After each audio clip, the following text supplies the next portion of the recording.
அறிவியலும் தொழில்நுட்பமும் ஏதோ மேற்கு நாட்டிலிருந்து இங்கு இறக்குமதி செய்யப்பட்டிருப்பது போன்றவும், அறிவியலும் தொழில்நுட்பத்தில் நாம் ஏதோ பின்தங்கிய நிலையில் இருக்கிறோம் என்கிற ஒரு உருவகத்தை ஏற்படுத்த முயற்சி செய்கின்றனர். ஆனால் அது உண்மை இல்லை என்பதை வரலாறு தொடர்ந்து மெய்ப்பித்து வருகிறது. தமிழர்கள் கல்லணையை கட்டுவதற்காக பயன்படுத்திய அந்த தொழில்நுட்பத்தை பயன்படுத்தி உலகெங்கிலும் நாங்கள் பல்வேறு அணைகளையும் பாலங்களையும் கட்டினோம்.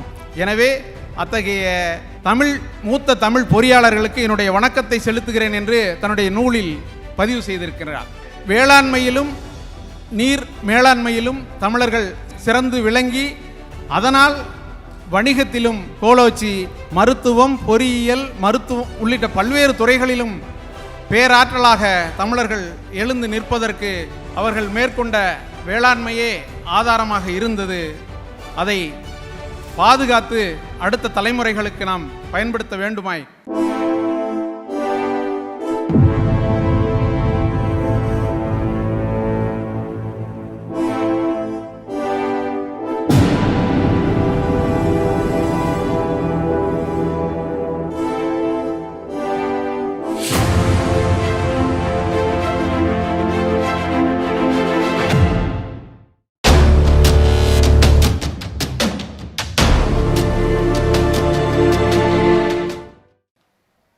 அனைவருக்கும் வணக்கம். மே 17 இயக்கம் ஒருங்கிணைத்திருக்கக்கூடிய இந்த தமிழ் தேசிய பெருவிழாவின் அங்கமான மாநாட்டுக்கு வருகை புரிந்து மிகச்சிறந்த உரைகளை வழங்கி கொண்டு சென்றிருக்கின்ற ஆய்வாளர்களுக்கும், தமிழகத்தின் பல்வேறு பகுதிகளில் இருந்து இந்த அரங்கிலே தமிழ் தேசியத்தினுடைய பல்வேறு கூறுகளை அறிந்து கொள்ளும் வகையில் ஆவலுடன் குழுமியிருக்கின்ற உங்கள் அனைவருக்கும் எனது வணக்கத்தினை தெரிவித்துக் கொள்கிறேன். மே 17 இயக்கம் தனது 15 ஆண்டுகால நிறைவை கொண்டாடும் வகையில் ஏற்பாடு செய்யப்பட்டுள்ள இந்த அமர்வுகள் தமிழ் தேசியத்தினுடைய முதன்மையான கூறுகளை வெளிக்கொண்டு வரும். அந்த நம்பிக்கை காலையிலிருந்து பேசிய அறிஞர்களுடைய பேச்சுக்களிலே வெளிப்பட்டது. எந்த மாதத்தையும் எந்த நாளையும் இந்தியாவும் உலக வல்லாதிக்கங்களும் மறக்க மக்களை பயிற்றுவிக்க வேண்டும் என்று விரும்புகிறதோ, அந்த நாளை தன்னுடைய இயக்கத்தின் பெயராக கொண்டுள்ள மே 17 இயக்கம் வரலாற்றில் நிற்கும். தமிழர்கள் மறக்கக்கூடவே கூடாத அந்த நாள் தமிழருடைய விடிவு வரை இருக்கும் என்ற நம்பிக்கை இந்த மாநாட்டின் வழியே நமக்கு கிடைக்கிறது. காலையிலிருந்து பேசிய அறிஞர் பெருமக்கள், பேராசிரியர்கள் ஏராளமான தகவல்களை உங்களுக்கு கூறி சென்றிருக்கிறார்கள். எனக்கு முன் பேசிய ஐயா வகிரதையா சொன்னது போல், கொல்லன் தெருவில் எப்படி ஊசி விற்பது என்ற கடினமான நிலையில் இந்த தமிழர்களுடைய வேளாண்மை குறித்ததான எனது உரையை துவங்குகிறேன். பண்டை தமிழர்கள் 3 வகையான தொழில்நுட்பங்களில் அன்றைய உலக வளர்ச்சிக்கு இணையாகவும் முன்னோடியாகவும் இருந்துள்ளனர். அதில் ஒன்று கடற்பயணம், அதாவது கப்பல் கட்டுதல், கடற்பயணம், கடல் வணிகம், இது தொடர்பானது. 2வது நகர அமைப்பு, 3வது வேளாண்மை மற்றும் பாசன கட்டமைப்பு. மனித நாகரிக வரலாற்றில் வேளாண்மை முதலிடம் வகிக்கிறது. வேளாண்மைக்கு ஆதாரம் நீர்நிலைகள். நாகரிகத்தினுடைய தொட்டில்களாக கருதப்படும் எகிப்து, சுமேரியா, சிந்து சமவெளி நாகரிகங்கள் என இவை அனைத்தையும் ஆற்றங்கரை நாகரிகங்களாகவே இருந்துள்ளன. மேற்கண்ட நாகரிகங்கள் ஒன்றோடொன்று தொடர்புடையதாகவும் வணிக பரிமாற்றம் கொண்டதாகவும் இருந்துள்ளன.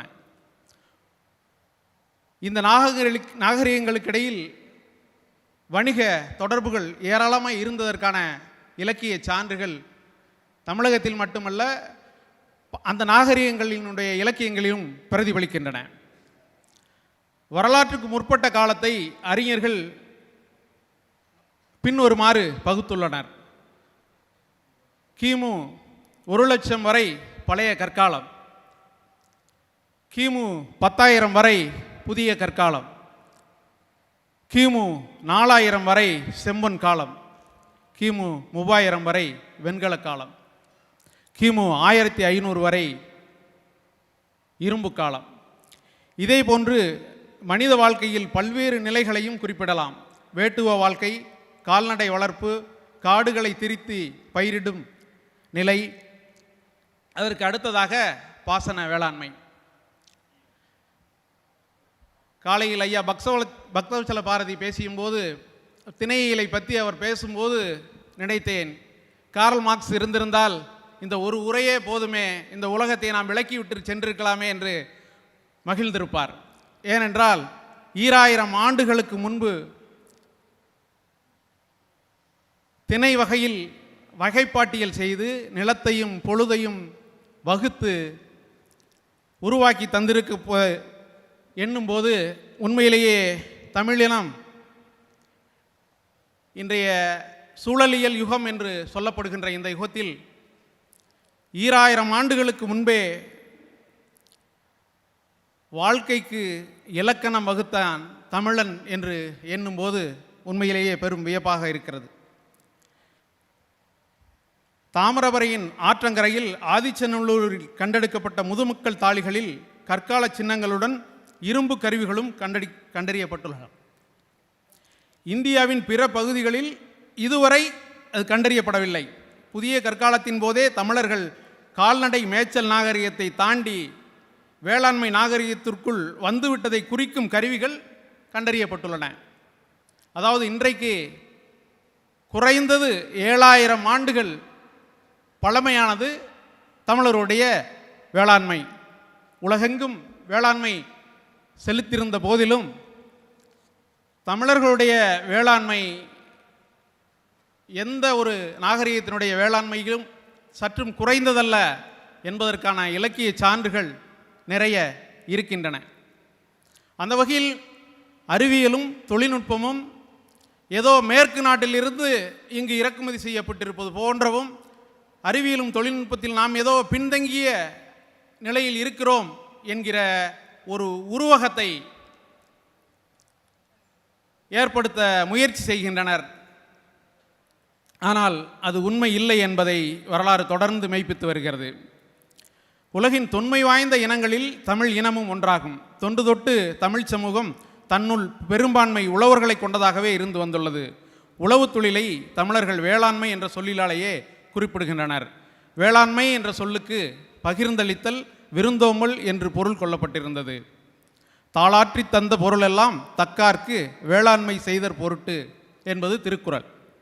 தமிழர்களின் தொன்மை வாய்ந்த வேளாண்மை இயற்கையோடு இயைந்ததாகவே இருந்துள்ளது. தமிழகத்தில் ஆதிச்சநல்லூர், கொடுமணல், கீழடி போன்ற இடங்களில் மேற்கொள்ளப்பட்ட தொல்லியல் ஆய்வுகள் தமிழர்கள் நிலைத்த நாகரிகமாக வாழ்ந்துள்ளனர் என்பதற்கு சான்றாக விளங்குகிறது. வேட்டை சமூகமாகவும் கால்நடை சமூகமாகவும் இருந்து நிலைத்த நாகரிக நிலையை அடைவதற்கு பல ஆயிரம் ஆண்டுகளை கடந்திருக்க வேண்டும். இத்தகைய நிலையை அடைவதற்கு வேளாண்மையில் தமிழர்கள் தேர்ந்த அறிவை பெற்றிருந்தமையே காரணமாக அமைந்துள்ளது. வேளாண்மையில் பெற்ற வெற்றியே பிற துறைகளான மருத்துவம், வானியல், நீரியல், பொறியியல், கட்டடவியல் உள்ளிட்ட பல்வேறு துறைகளின் வளர்ச்சிக்கு ஆதாரமாக அமைந்துள்ளது என்றால் அது மிக இல்லை. தமிழர்கள் தத்தம் பகுதியின் சூழலியல் நிலைகளை, அதாவது நிலத்தின் இயல்புகளையும், தம் பகுதியில் வாழும் பயிர், விலங்கினங்கள், பறவை இனங்கள் மற்றும் நீர்வாழ் உயிரினங்கள் ஆகியவற்றின் தன்மைகளையும் வகைகளையும் கால வேறுபாடுகளையும் பருவமழை பொழிவு போன்றவை குறித்த தெளிவான அறிவை கொண்டிருந்தனர். இவற்றின் அடிப்படையில் தத்தம் பகுதிக்கேற்ற வேளாண் அறிவியலையும் அது சார்ந்த தொழில்நுட்பங்களையும் வளர்த்தெடுத்துள்ளனர். பகுதிக்கேற்ற பல்வேறு வகை தானியங்கள், பயறு வகைகள், எண்ணெய் வித்துக்கள் போன்றவற்றை கண்டறிந்து தொடர்ந்து அவற்றை மேம்படுத்தியும் வந்துள்ளனர். இந்த இடத்துல பயோடைவர்சிட்டி அப்படிங்கிற சொல்ல இப்போ சூழலியலாளர்கள் தொடர்ந்து அதை வலியுறுத்திருக்காங்க. அதாவது உயிரினங்களில் உள்ள உயிரி பன்மயம் பேணப்பட வேண்டும். இந்த உயிரி பன்மயம்தான் இந்த உலகில் இந்த புவி நிலைத்திருப்பதற்கு மிக அடிப்படையாக காரணியாக இருக்கிறது என்று ஆய்வாளர்கள் கூறுகின்றனர். அதாவது பன்மயம் என்கிற போது ஒவ்வொரு வகை தானியம் என்றால் நெல்லில் பல ஆயிரம் வகை, பல லட்சக்கணக்கான நெல் ரகங்கள் இந்தியாவில் புழக்கத்தில் இருந்திருக்கின்றன. அது நெல் ரகம்னா அது இயற்கையில் விளைவதை கண்டறிந்து அதை மேம்படுத்தி அதை ஒரு புதிய ரகமாக உருவாக்குவது. இதை உலகெங்கும் உள்ள வேளாண் சமூகங்கள் காலங்காலமாக தொடர்ந்து கடைபிடித்து வந்து கொண்டிருக்கின்றன. அதனுடைய விளைச்சலைத்தான் நாம் இப்போது பார்க்கிறோம். நெல், வரகு, குதிரைவாளி, சாமை, தினை, கம்பு, சோளம் உள்ளிட்ட பல்வேறு தானிய வகைகள், அதில் ஒவ்வொன்றிலும் பல்வேறு வகைகள்.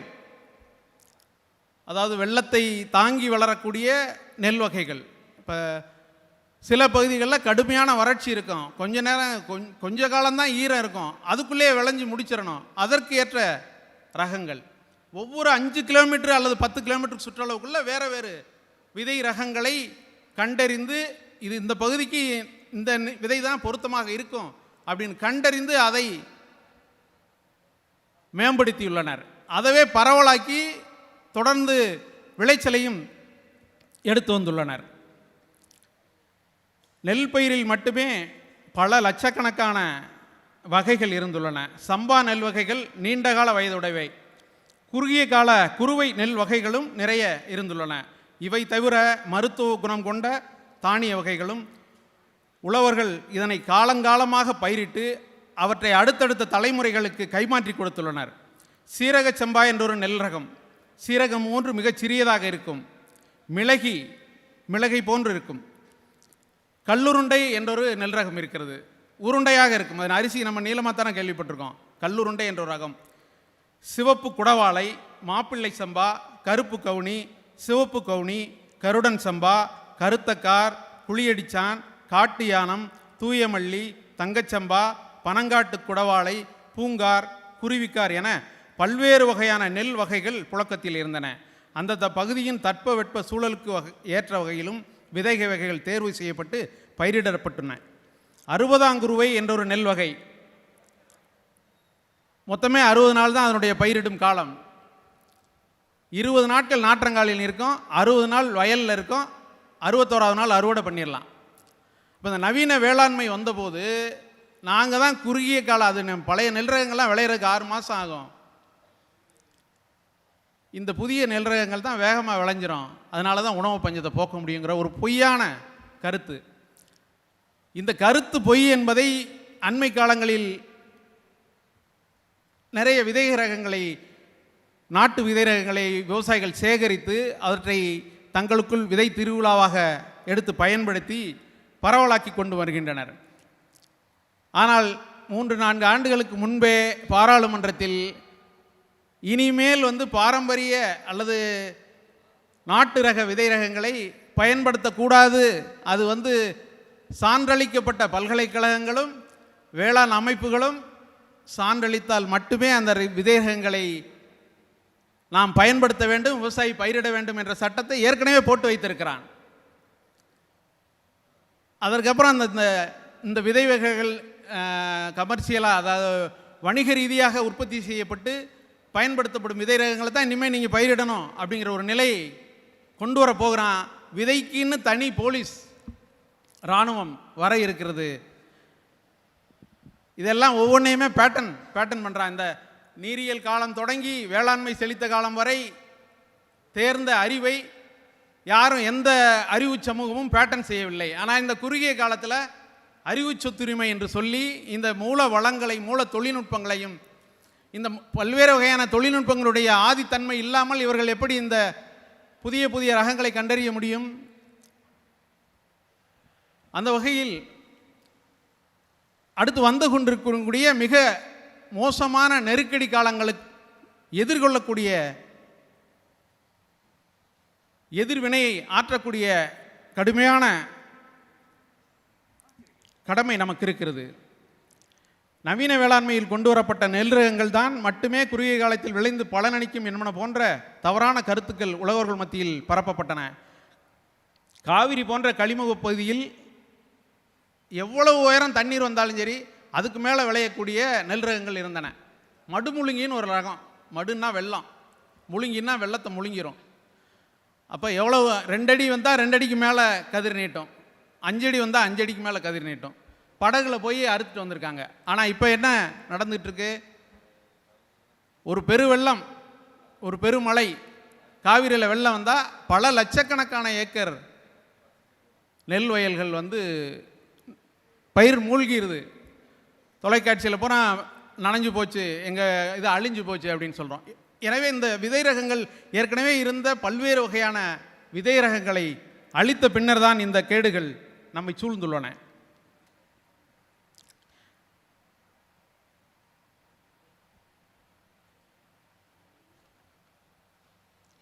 அதே போல் இன்றைக்கு விளைச்சல் என்பதை நெல் அல்லது தானியங்களுடைய எடையை பொறுத்து மட்டும் அளவிடப்படுவதை நாம் பார்க்கிறோம். அது மட்டுமே விளைச்சல் அல்ல என்பதை விவசாயிகளுக்கு தெரியும். ஒரு சம்பா ரகங்கள் எல்லாமே 5 அடி 6 அடி வளரும். அந்த தானியங்கள் மட்டுமல்ல, அந்த கூளம் அவங்க வளர்க்குற கால்நடைகளுக்கு அது உணவாகும். கால்நடைகளுக்கு உணவாக இல்லாத போதுதான் கால்நடைகளை குறைக்க வேண்டிய நிலை தோன்றியது. கால்நடைக்கு தேவையான தத்துள்ள தீவனம் கிடைக்காமல் போன போதுதான் கால்நடைகளை குறைக்க வேண்டிய நிலைமையும் ஏற்பட்டது. அதே மாதிரி பனி வரகு என்றொரு காடைக்கன்னி என்ற பனி வரகு, பனியை மட்டுமே அறுவடை செய்து விளைந்து விடக்கூடிய ஒரு தானிய வகை, அதுவும் குறுகிய கால ரகம்தான். அதே போல் கம்பில் வெறும் 80 நாட்கள் அல்லது 60 நாட்களில் விளையக்கூடிய கம்பு நம்மகிட்ட இருந்தது. 160 நாட்கள் வயது கொண்ட வகையும் இருந்துள்ளது. எல் வகையில் கோடை காலத்திற்கென்று தனி எல், மழைக்காலத்திற்கென்று தனி எல், இது தவிர கருப்புயல், வெள்ளையல் என்ற பல்வேறு வகைகளையும் பயிரிட்டுள்ளனர். கிழங்கு வகைகளில் சேனைக்கிழங்கு, சேப்பங்கிழங்கு, சிறுகிழங்கு, கருணைக்கிழங்கு, சர்க்கரை வள்ளிக்கிழங்கு உள்ளிட்ட பல்வேறு வகைகளை அகநானூற்று பாடல். ரோமானிய பொருளாதாரமே மிளகு வாங்குவதால் அழிந்துவிடுமோ என்று பயந்த இலக்கிய குறிப்புகள் இருக்கின்றன. இவற்றுடன் வெற்றிலை, சித்தரத்தை, வசம்பு உள்ளிட்ட பல்வேறு மருத்துவ தாவரங்களும் விளைய வைக்கப்பட்டுள்ளன. முக்கணிகள் என்று சொல்லப்படும் மா, பலா, வாழை ஒவ்வொன்றிலும் பல்வேறு வகைகள் பயிரிடப்பட்டு பரவலாக்கப்பட்டுள்ளது.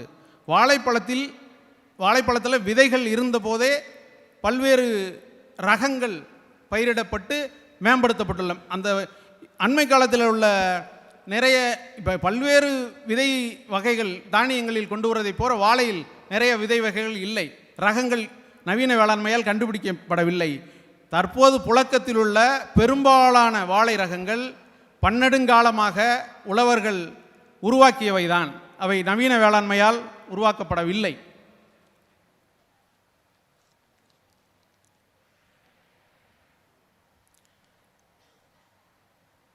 அதே போல் கால்நடை, பல்வேறு வகையான கால்நடைகள். ஈரோடு காங்கேயம் பகுதிகளுக்கேற்ற காங்கேயம் மிக வளர்ந்த மாட்டினம், கரட்டு பகுதியில் உழவு செய்வதற்கேற்ற மிக உயர்ந்த நீண்ட கொம்புகளுடன் கூடிய அந்த ரகம். அது சிறிய மாட்டினமாகிய உம்பளாச்சேரியை காங்கேயத்தில் வச்சு நம்ம உழவு வேலை செய்ய முடியாது. காவிரி கழிமுக பகுதியில் தண்ணீர் முழங்கால் வரைக்கும் இறங்கும், சேறு இருக்கும். அங்கே உம்பளாச்சேரின்னு ஒரு மாட்டினத்தை கண்டறிந்து அதை மேம்படுத்தி இருக்கின்றனர். அந்த முழங்கால் தண்ணீர் இறங்கி காலை முதல் மாலை வரை உழவு செய்வதற்கு ஏற்ற ஒரு மாட்டினத்தை மேம்படுத்தியுள்ளனர்.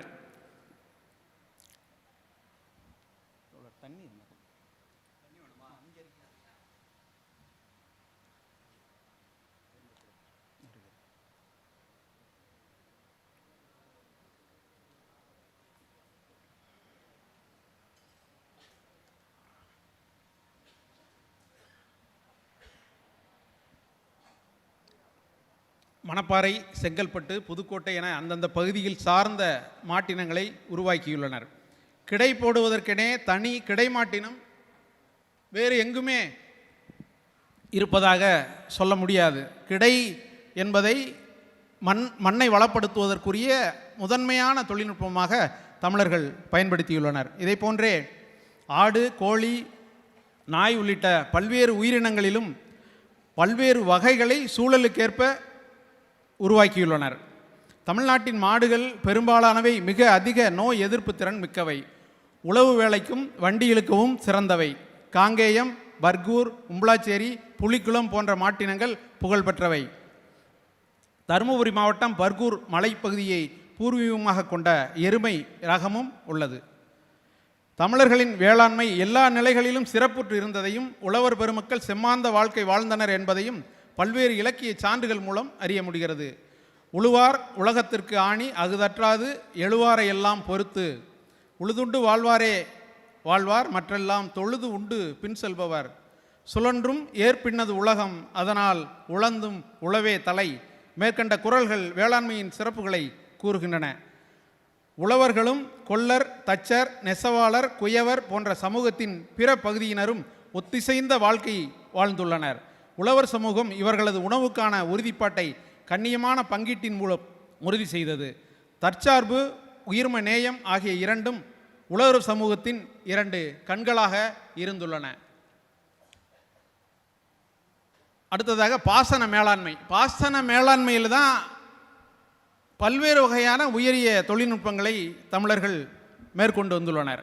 நீர் மேலாண்மையில் தமிழர்கள் சிறந்து விளங்கினர் என்பதற்கு ஏராளமான இலக்கிய சான்றுகள் உள்ளன. தமிழ்நாடு பருவக்காற்றுகளால் மழைப்பொழிவை பெறும் நாடு. குறுகிய காலத்தில் பெருமளவிலான மழை பெய்து விடுவதால் மழைநீரை சேமித்து அதனை திறம்பட பயன்படுத்துவதனால் மட்டுமே வேளாண்மை செய்ய முடியும் என்பதை உணர்ந்திருந்தனர். எனவே மழை பெய்யும் காலங்களில் மழைநீரை சேமிப்பதற்குரிய கட்டமைப்புகளை உருவாக்கியிருந்தனர். தமிழ்நாட்டிற்கு மிகுதியாக மழையை தருவது வடகிழக்கு பருவக்காற்று. மழைவளம் தரும் திசையை குணதிசை என்று தமிழர்கள் அழைத்தனர். வடகிழக்கு பருவமழையில் 25 நாட்களில் மொத்த மழையும் பெய்து விடுகிறது. எனவே மழையை போற்றுவதிலும் பாசன அமைப்புகளை உருவாக்குவதிலும் இவற்றை திறம்பட மேம்படுத்துவதிலும் பயன்படுத்துவதிலும் வல்லுநர்களாக தமிழர்கள் விளங்கியுள்ளனர். பூம்புகார் துறைமுகத்தில் கரையிலிருந்து கப்பல்களுக்கு தமிழ்நாட்டிலிருந்து ஏற்றுமதியாகும் பொருட்களை வரிசையாக ஏற்றுவார்கள். மற்றொரு புறம் பிற நாடுகளிலிருந்து கப்பலில் வந்த பொருட்களை கரை இறக்குவர். இரண்டையும் ஒரு சேர கண்ட புலவனுக்கு இக்காட்சி கடலிலிருந்து வானிற்கு தண்ணீர் செல்வதும் பின்பு நிலத்தில் மழையாக பொழிவதும் இது ஆறுகளில் ஓடி மீண்டும் கடலை அடைவதுமான நீரிய சுழற்சியை நினைவூட்டுகிறது. நம்ம இப்போ பாடப்புத்தகத்தில் படிக்கிறோம் நீரின் சுழற்சி பற்றியெல்லாம். இது சங்கப்பாடல் பட்டினப்பாலையிலே 2000 ஆண்டுகளுக்கு முன் வான்முகந்த நீர் மழை பொழியவும் மழை பொழிந்த நீர் கடல் பரப்பவும் மாறி பெய்யும் பருவம் போல் நீரினின்றும் நிலத்து ஏற்றவும் நிலத்தினின்று நீர் பரப்பவும் அளந்தறியா பலபண்டம் அப்படின்னு பட்டினப்பாலை சொல்கிறது. ஏரிகள் குளங்கள் பற்றி சங்க இலக்கியங்கள் கூறுகின்றன. நீர்நிலை மற்றும் தண்ணீரை சேமித்து வைக்கும் கட்டுமானங்கள் பற்றிய பல சொற்கள் இலக்கியத்தில் வருகின்றன. இளஞ்சி, கயம், கேணி, கோட்டகம், ஏரி, மலங்கள், மடு, ஓடை, வாவி, கலந்தரம், வட்டம், தடாகம், நளினி, பொய்கை, குட்டம், கிடங்கு, குளம் இவை பல்வேறு நீர்நிலைகளின் பெயர்கள். மழைநீரை சேமித்து வைப்பதற்கு ஏற்ற நீர் நிலைகளை அமைப்பது மன்னனின் தலையாய கடமை என புறநானூற்று பாடல் கூறுகிறது. நிலம் எங்கெங்கு பள்ளமாக இருக்கின்றதோ அங்கெல்லாம் நீர்நிலைகள் அமையும்படி கரை அமைத்த மன்னர்களே இவ்வுலகில் தம் பெயரை நிலைநிறுத்தி கொண்டவராவார். நிலன் நெளி மருங்கின் நீர்நிலை பெருக தட்டோர் அம்ம இவன் தட்டோரே தள்ளாதோர் இவன் தள்ளாதோரே என்கிற புறநானூற்று பாடல். பல்வேறு நீரை மேலாண்மை செய்வதில் மடை என்பது ஆறு, குளம், ஏரிகளில் தண்ணீர் வெளியேறுவதற்காக அமைக்கப்படுவது. இது மடையில் ஒரு திறவு இருக்கும், கதவு. இக்கதவை திறந்தால் மடை வழியாக தண்ணீர் வெளியேறும். வெளியேறின் தண்ணீரின் அளவை கூட்டவோ குறைக்கவோ முடியாது. மடை திறந்த வெள்ளம் போல் பேசினான் என்று நாம் சொல்வதெல்லாம் மடைக்கு கூட்டவோ குறைக்கவோ முடியாது, திறந்தால் போய்கிட்டே இருக்கும். மதகு என்பது மடை போன்றே அமைக்கப்படுவது. வெளியேறின் நீரின் அளவை கூட்டவோ குறைக்கவோ செய்யலாம். குமிழி இது குளங்களில் இருந்து தண்ணீர் வெளியேற கல்லால் பெட்டி போன்று அமைத்து அதில் துளையிட்டு அத்துளை வழியாக தண்ணீரை வெளியேற்ற முடியும். மரத்தால் செய்யப்பட்ட சக்கை மூலம் இக்குழியின் துளையை மூடலாம், திறக்கலாம். தூம்பு என்பது நீண்ட வழியாக தண்ணீர் குளங்களிலிருந்தும் வாய்க்காலிலிருந்தும் வெளியேறும் அமைப்பு. யானைக்கு தூம்பு போல் கை இருப்பதால் அது தூம்பு கை, தும்பிக்கையானது. ஆற்றில் ஓடும் நீர் கால்வாய் மூலம் பிரிந்து வளைத்து மீண்டும் ஆற்றில் சேர்க்கப்படும். இப்படி வளைகின்ற இடத்தில் ஒரு வாய் ஏற்படுத்தி பாசன வாய்க்கால்கள் உருவாக்கப்படும். இதுவே வாய்த்தலை எனப்படுகிறது. கரூரில் பேட்டை வாய்த்தலை என்றொரு ஊரே உள்ளது. அதாவது ஆற்றில் தண்ணி போய்கிட்டே இருக்கும்போது அதிலே கட்டுமானம் செய்தால் அந்த ஆற்றுக்கு கடுமையான சேதத்தை உருவாக்கும். அந்த மணலை சேருகின்ற வண்டலை வெளியேற்ற முடியாது என்பதற்காக ஆற்றின் போக்கில் ஒரு துணை வாய்க்காலை வெட்டி மீண்டும் அந்த ஆற்றின் போக்கிலே இணைத்து விடுவார்கள். இதுக்கு தான் வாய்த்தலை என்று பெயர். அதே மாதிரி குளங்கள் ஏற்படுத்திய தமிழ்நாட்டில் 25 நாட்களில் வடகிழக்கு பருவமழை மொத்த மழையும் பெய்துவதனால தமிழர்களுக்கு பெய்கின்ற மழைநீரை சேமித்து வைத்தால் மட்டுமே நாம் வேளாண்மை செய்ய முடியும் என்கிற நிலை இருந்தது. தமிழ்நாட்டில் 40,000 குளங்கள் இருப்பதாக புள்ளி விவரங்கள் கூறுகின்றன. தற்போது அவற்றின் எண்ணிக்கை ரொம்ப குறைஞ்சிருக்கும். மாவட்டம், வட்டம் பேரில் பட்டாவாகவும் ஆயிருக்கு. தமிழ்நாட்டின் பெரும்பகுதி நிலப்பகுதி குறைந்த சரிவுகளை கொண்ட சமவெளிகளாகவே இருக்கின்றன. அவற்றிற்கேற்ற வகையில் முன்னோர்கள் குளங்களை அமைத்தனர். குளம் அமைக்கப்படும் நிலத்தின் அமைப்பிற்கேற்ப குளத்தின் கொள்ளளவும் நீர்ப்பரப்பும் இருக்கும். தமிழகத்தின் குளங்கள் பெரும்பாலும் சங்கிலி தொடராகவே அமைக்கப்பட்டுள்ளன. இத்தகைய தொடர் சங்கிலி குளங்களின் தலைப்பில் உள்ள குளம் மலை வடிமுகத்திலிருந்து வரும் நீரை ஏந்துவதால் ஏந்தல் எனப்படுகிறது. அதன் பின்னர் உள்ள குளங்கள் ஏந்தலிலிருந்து வடியும் நீரை தாங்குவதால் தாங்கல் எனப்படுகிறது. இப்படி தொடராக அமைக்கப்பட்டு பாசனம் செய்யப்பட்டு வடியும் நீர் மீண்டும் மீண்டும் குளங்களில் சேமிக்கப்பட்டு பாசனத்திற்கு பயன்படுத்தப்படுகிறது. அதாவது நீர்பிடிப்பு பகுதி ஒன்றை முடிவு செய்து முதல் குளம் ஒன்றை ஏற்படுத்தியுள்ளனர். அந்த முதல்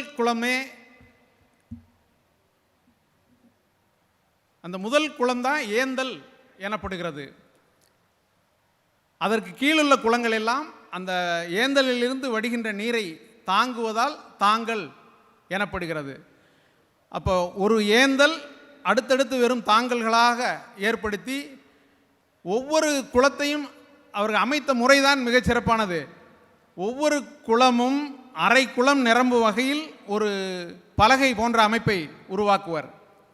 அந்த ஏந்தலிலிருந்து பெரும் கடைசி குளம் நிரம்பிய பின்னரே அந்த கடைசி குளம் நிரம்பிய பிறகு அதில் பலகைகளை அடைத்து அரை குளம் நிரம்பியவுடன் முழு குளம் நிரம்புவதற்கு பலகைகளை போடுவார். அந்த குளம் நிறைந்தவுடன் அதற்கு மேலுள்ள குளம் இப்படியே போட்டு ஏந்தல் வரை பயன்படுத்தியுள்ளனர். எனவே ஏரி குளங்களை உருவாக்குவது, அணைகளில் கல்லணையினுடைய தொழில்நுட்பம் மிகப்பெரிய, உலகில் இன்றும் பயன்பாட்டில் இருக்கின்ற பழமையான அணைகளில் கல்லணையும் ஒன்று. நீர் அமைப்புகளை உருவாக்குவதிலும் பராமரிப்பதிலும் அதை தொடர்ந்து மேம்படுத்துவதிலும் தமிழர்கள் சிறந்து விளங்கினர் என்பது கண்மாய்கள், ஏரிகள், குளங்கள், அணைகளில் அவர்கள் கட்டியுள்ள நீர்நிலைகளே சான்றாக இருக்கிறது. இதே காலகட்டத்தில் கல்லணையின் காலத்திலேயே நைல் நதியின் குறுக்கே கட்டப்பட்ட அணை முதல் வெள்ளத்திலேயே அடித்து செல்லப்பட்டு விடுகிறது. ஆனால் இன்றும் மக்கள் பயன்படுத்துகின்ற அணையாக கல்லணை இருக்கிறது. சீனாவின் துயரம் மஞ்சளாறு என்று சொல்வதை போல் காவிரியின் துயரமாக கல்லணை கட்டுவதற்கு முன்பு காவிரி பல லட்சம் கியூசெக்ஸ் தண்ணீர் வெளியேறி போய்கொண்டே இருந்தபோது அதை தடுத்தால் முதல் வருடம் ஒரு பக்கம் போகும், அடுத்த வருடம் வேறு பக்கம் போகும் அந்த ஆறு. எனவே அதை தடுத்தால் மட்டுமே நாம் மீளேற முடியும். அப்படிங்கிற போது தான் 2000 ஆண்டுகளுக்கு முன்பு இந்த கல்லணை கட்டப்பட்டது. கல்லணையினுடைய தொழில்நுட்பம் மிகவும் பழமையானது. ஆனால் அன்று இன்றைக்கும் பல்வேறு பாலங்கள் தொங்கு பாலங்களாகவே இருக்கின்றன. ஐரோப்பிய நாடுகளில் உள்ள தேம்ஸ் நதியில் இருக்கிற பாலங்கள் வரை, நேற்று இங்கே ஹவுராவில் வெள்ளையர்களால் கட்டப்பட்ட பாலம் வரை எல்லாமே தொங்கு பாலங்கள் தான். ஏனென்றால் அவர்களுக்கு ஓடும் நீரில் அந்த நீரை மறித்து எப்படி அணைகளை எழுப்புவது, நீர்நிலைகளை உருவாக்குவது, பாலங்களை கட்டுவது என்று தெரியவில்லை. அதை தமிழ் முன்னோர்களாகிய தமிழர்களிடமிருந்தே நான் கற்றுக்கொண்டேன் என்று கல்லணையில் பொறியாளராக பணியாற்றிய ஆர்த்தர் காட்டன் என்ற பொறியியல் வல்லுனர் பொறியாளர் கண்டறிந்தார். தமிழர்கள் கல்லணையை கட்டுவதற்காக பயன்படுத்திய அந்த தொழில்நுட்பத்தை பயன்படுத்தி உலகெங்கிலும் நாங்கள் பல்வேறு அணைகளையும் பாலங்களையும் கட்டினோம். எனவே அத்தகைய மூத்த தமிழ் பொறியாளர்களுக்கு என்னுடைய வணக்கத்தை செலுத்துகிறேன் என்று தன்னுடைய நூலில் பதிவு செய்திருக்கிறார். எனவே வேளாண்மையிலும் நீர் மேலாண்மையிலும் தமிழர்கள் சிறந்து விளங்கி, அதனால் வணிகத்திலும் கோலோச்சி, மருத்துவம், பொறியியல், மருத்துவம் உள்ளிட்ட பல்வேறு துறைகளிலும் பேராற்றலாக தமிழர்கள் எழுந்து நிற்பதற்கு அவர்கள் மேற்கொண்ட வேளாண்மையே ஆதாரமாக இருந்தது. அதை பாதுகாத்து அடுத்த தலைமுறைகளுக்கு நாம் பயன்படுத்த வேண்டுமாய் கேட்டுக்கொண்டு இந்த வாய்ப்புக்கு நன்றி கூறுகிறேன். நன்றி.